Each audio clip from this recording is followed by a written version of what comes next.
Well, hey everybody, welcome into this Adobe Photoshop tutorial brought to you as always by tutvid.com. My name is Nathaniel Dodson, and today we're going to take a look at creating this double exposure effect in Adobe Photoshop. It's pretty simple, but it's a whole bunch of fun, and you can use it for all sorts of different things. So let's jump into Photoshop right now and take a look at how to get it done. Okay, here we are in Photoshop. We're going to get started here. I prefer using profile photos for almost all of the double exposure work that I do because you just get a better profile of the human face and everything. It's more recognizable and just more versatile in terms of what we can do with it. So just get started with a good profile shot. This one's from Adobe stock, but Unsplash or your own photos. There's lots of different ways to get photos, of course, that you can use here. Now, for this photo, I actually want this woman to be looking to the right. So I'm going to flip her around by going Image Rotation, Flip Canvas, not Kansas, but flip the canvas horizontally. And there we have it. And then once you do that, you really want to, in some way, isolate your subject over the background. And this can be super rough or not super rough. You can be very particular about it. We're going to grab the quick selection tool and just choose Select Subject. Let's see what that gives us. It should be pretty decent over a solid color background like this, but we can see there's still stuff missing. And one of my favorite ways to go in and take care of this is just, let me reach for my tablet here, is to go in with the lasso tool. So I'm going to grab my regular lasso tool, hold down Shift, and just draw just a rough selection. And of course, we refine this whole selection using Select and Mask, but we'll get to that in a second. I just want to come along here and add in the little bits of her hair that are missing. Sometimes, depending on the background, the quick selection tool will be a good way to go here, but in this case, I think this is really what I want to do.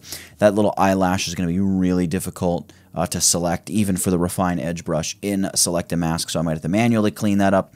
Here, in between her lips, this is probably going to get messed up by Select and Mask, but let's make the selection anyway, and then we'll double check and correct it later if need be. But this is a double exposure tutorial, not a selection tutorial, so we're only going to do the bare minimum here, and I'm going to hit Select and Mask. If you don't have the Select and Mask button here, you can go Select and just choose Select and Mask with your selection active, and here we go. I've got my color set to green, but you can really choose whatever you want. I think the default is something like red, but the color picker is just, I don't know if it's notorious for being picky or if it's just picky for me, but it can be messy sometimes. All right, so there we go. We've got that, and then really, all I'm going to do is I'm probably going to bump the smoothness of my selection up to try to clean up some of the stuff around the edges. You can see how just awful that looks, and that's going to be kind of important. So I'm going to come in here and I'm going to paint with just my regular brush tool. I'm going to try to paint in some of the selection edge here, try to clean up some of this stuff, because this edge is going to be the edge of our double exposure. So I want to make sure that I get it kind of right. Again, it doesn't have to be perfect.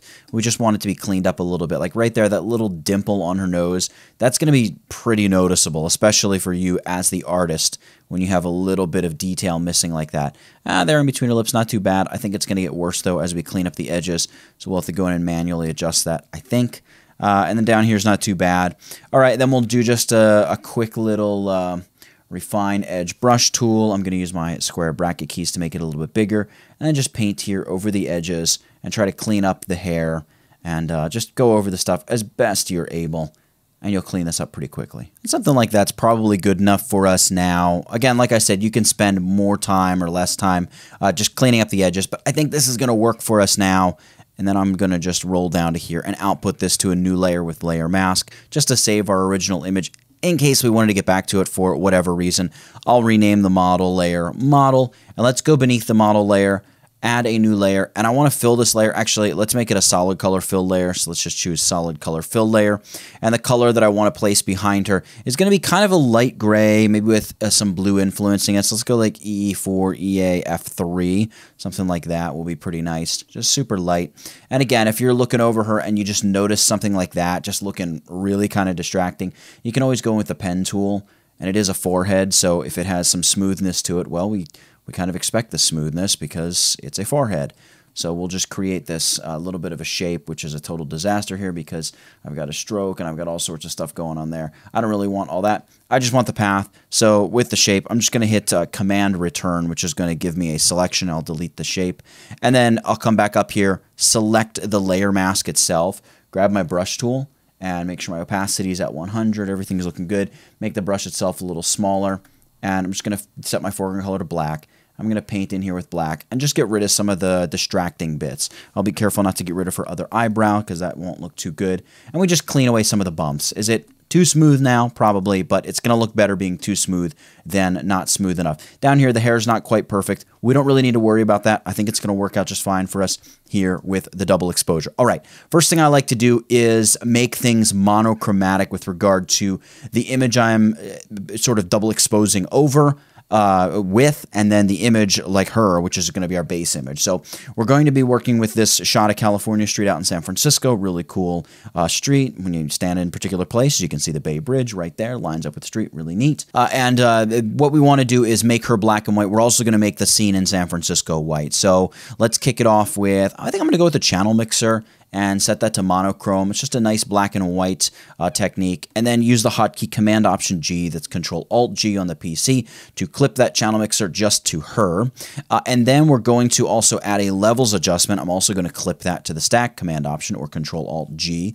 And I want to make her a little bit darker. So I'll darken her up kind of like that, and then we'll pull some of the light back into the highlight, something like that. So there's before, after. Just add a little bit of contrast, sort of thicken things up a little bit. Let's go over to the shot of California Street, and let's make this black and white as well. I could go for a number of different things. I think I'm going to go with a black and white adjustment layer, and I'm going to make the blues and the magentas a bit lighter. Maybe also, what is the red doing? I'll probably keep the red relatively dark. Cyan, how's that looking? Probably want to make that a little bit darker. We're going with a black and white adjustment layer here just so we can have all that individual layer control. And part of what you really want with an image in a double exposure is something that can blend with the background. So in our case, if we drop away this part of the sky, i.e. make this part of the sky totally solid white, that's going to drop away and just blend perfectly with the background. So our goal here is going to be to make this part of the sky perfectly white. So how do we do that? Well, a number of ways we can do it. What I'm going to do is first use a curves adjustment layer here and just darken the scene a little bit, maybe brighten the highlights a little, introduce a little more contrast, something like so. Let me zoom out just so we can get an idea of how it's all looking. Pretty good. Sky still too dark, so here's what we're going to do. We are going to use you can use your lasso tool, you can use quick select and paint in the selection, but that requires a couple of additional steps. I'm going to go with the lasso tool and just drag a selection out, kind of like that, right? And then we'll go select, modify, feather, and we're going to feather this kind of to death. So I'm going to go 550 pixels, and I'm going to hit OK. Now, it doesn't look like we did much, but we did. We're going to add a levels adjustment here, and I'm going to look to just brighten this up. So basically, I'm going to say, look, take those whites, make them whiter, and just really, really brighten up what's going on up there. I don't care if it does too much damage to the image around it. And then I can use my my eyedropper tool here. If I don't want to select the mask, but I want to, you know what? Let's just merge everything to a new layer, Command-Shift-Option-E. And I'm just going to select that. And in fact, we can hover over it here, and we can see that there is still a little bit of brightness. See, it says K. Watch the K value there. You can see it's 8-9%. We want that to be nothing. So we're going to delete that layer, and we're going to go back to our levels, and we're going to crank this up even more. There we go. I'll probably boost the blacks to keep the buildings kind of contrasting against that really harsh white sky. And I want to make sure I can still see the bridge because I think that's a cool element and something that we're interested in. Merge all these to a new layer, and let's open up our info panel and check again. And we can see we're still a little bit off, so I'm going to delete that layer again, and we're going to duplicate the entire levels adjustment. I'll probably just scale back the opacity, and I'm going to check this again. Isn't this fun when this happens? I'm just going to select that, and I'm going to open it up. And I can see it's 96% brightness when I sample it. That's probably close enough. In fact, if I just do an overall, like go back to curves here, or just for the sake of it, let me add a new curves adjustment on top of everything. If I just brighten the whole entire scene, that'll probably push us right up over that threshold and just make sure it's solid white. In reality, it probably doesn't even need to be perfectly solid white. I'm just being a little bit picky here and making Photoshop do what I want it to do. All right, now that we've done this, we've made this really high contrast black and white. I'm going to merge all to a new layer. Command-Shift-Option-E, that's Control-Shift-Alt-E, and then we just drag this over into our double exposure image. Now, I really kind of want the corridor of buildings, and this is a cool way to use urban photos in your double exposures when you have sort of cityscapes and things like that. I almost want the buildings, or the road between the buildings, excuse me, to pave a split down the middle of her neck neck and head area. So the buildings will be coming out of the top of her head, or we're going up to the top of her head, and we'll be able to see the road right down the middle. But it's hard to kind of get everything lined up. Let's begin the blend process right now. We're going to do that by setting this layer to the multiply blend mode. Look at that. And look at what happened to the white up there. It virtually all dropped away. We get a little bit of a line there, but I think it's enough that we can tolerate it. And what I'm doing here, I'm looking down here at the road, making sure that lines up nicely with her, and then I'm scoping out the Bay Bridge there, and I kind of want it to be as close to the middle as I can get it. All right, something like that, pretty good. Now what we'll do is duplicate our mask from the model up to our buildings. In fact, I'll just call this like San Fran or something like that. And then I'm going to hold down Alt or Option and select and drag the mask from the woman up to San Fran. All right, so we're beginning to get our double exposure here, but it's not quite right yet because there's too much going on. So we need to begin masking stuff. We need to mask away some parts of the buildings. We need to mask away some parts of her. So let's begin getting rid of parts of her. I'm going to grab my brush tool. I'm going to make sure the opacity is 100%. I'll reduce the flow to like, I don't know, 35, 40%. I'm going to right click here. I'm going to make the size quite a bit larger. Maybe 800's a little big. Let's go maybe 450. How about that? That's probably good. And we're going to paint away, right? I'm just going to paint away this area in the middle, for instance, where it's just her hair, and I want to be able to just see right through to the sky of my double exposure. Same thing here probably on her cheeks. I may reduce the flow a little bit more, make my brush a little bit bigger, just come through here on the side of her face, something like that. Back here for the hair. Remember, we're getting rid of parts of her, so we want to be careful. I probably want to get rid of down here where the dress would be showing through. All right, now I'm going to come up here to San Francisco, and I'm going to say, all right, I still want to be able to kind of see the bottom part of her hair, maybe her chin over here. And I know what you're thinking. Why are you doing this? You got rid of so much of her. We're just going to be seeing the background. That's fine. We're going to go back and bring some of her back. In fact, before I forget, I'm going to undo this. We want to duplicate or save this as a selection. I didn't do that before. So we'll go Select, Save Selection, and we will just call this Woman or something like that. Voila, because we're gonna want to be able to get access to that later. All right, so what were we doing? We were painting away down here where it kind of would cover. Oh no, this is for the city of San Francisco now. I want to reveal some of the hair, the bottom side of the hair, here around the chin, maybe over here where we'll put the face again. We want to make sure that we're seeing the Bay Bridge and the stuff down the middle here pretty well.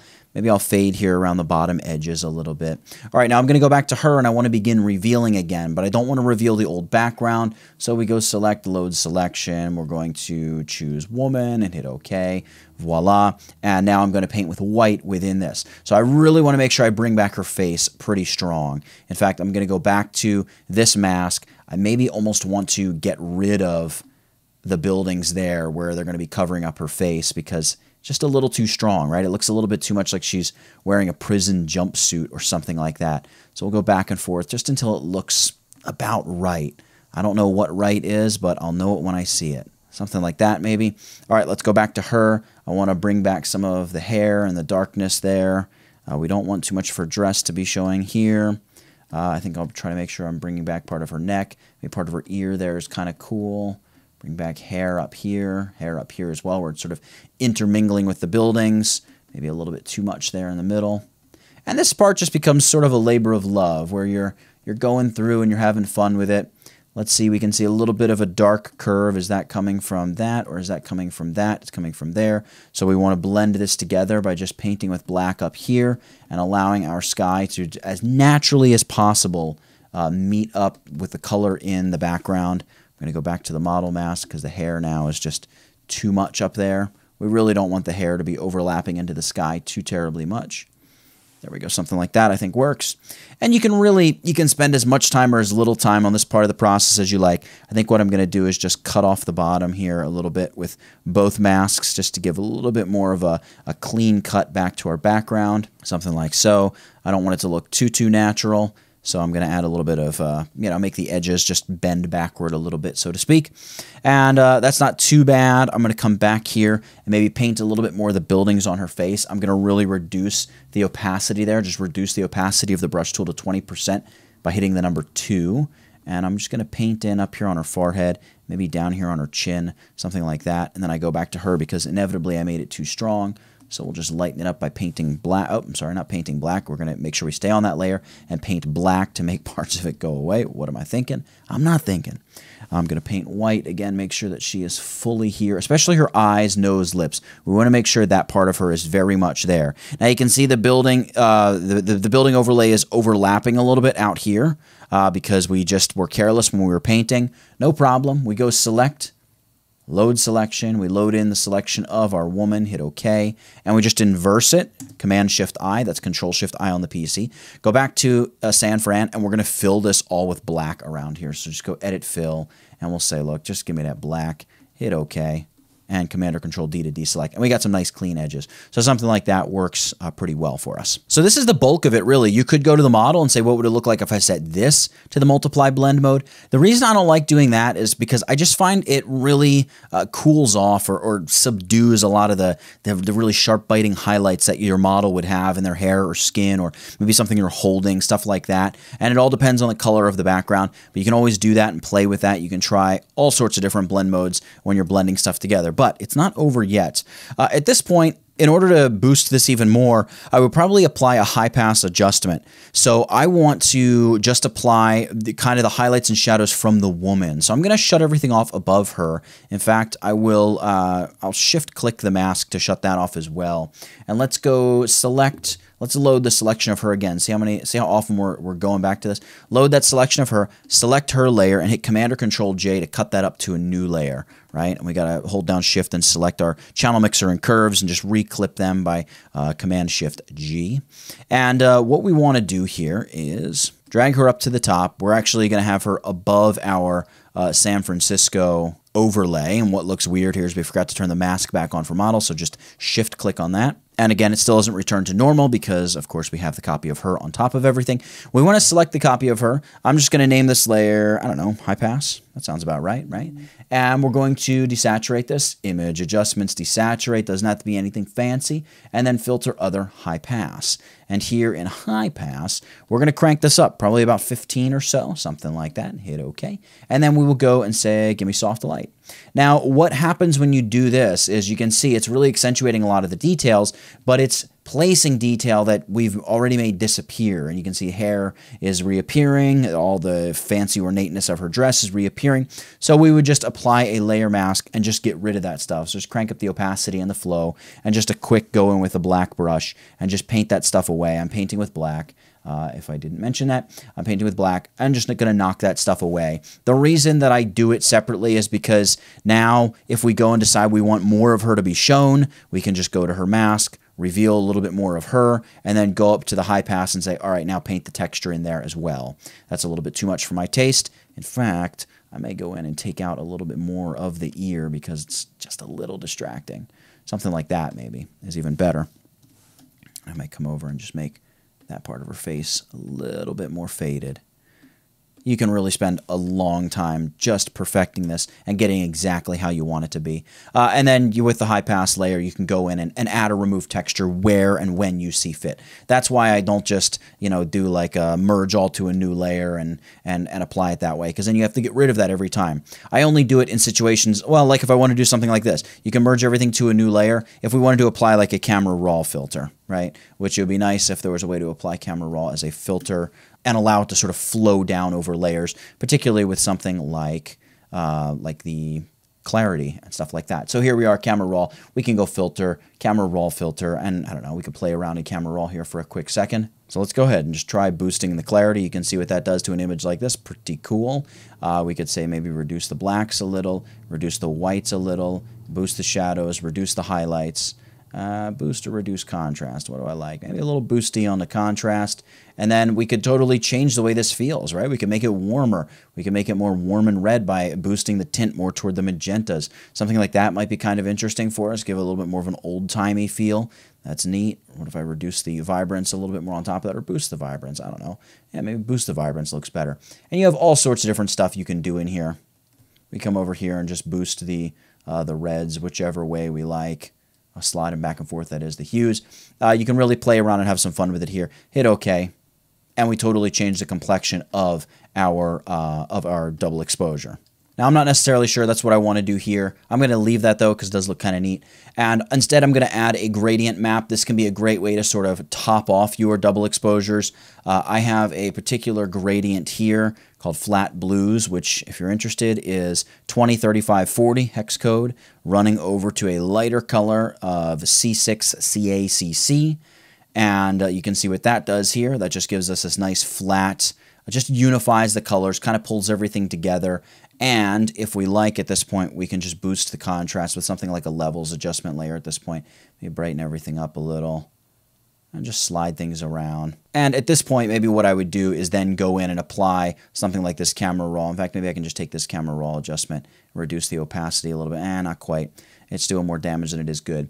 But you could go in and just apply a new camera raw adjustment, boost that clarity up with the new colors that we have. And again, if you wanted to warm things up and change the complexion of it, you could do that as well. But we did just apply all that gradient map stuff, but whatever, it looks kind of nice. You know, actually a reverse dehaze might look cool with this older style because it kind of fades everything a little.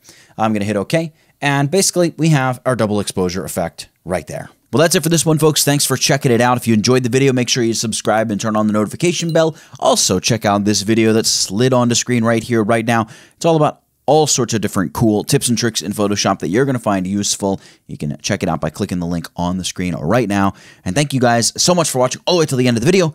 That's it for this one. Get it? Got it? Good. Nathaniel Dodson, tutvid.com. I'll catch you in the next one.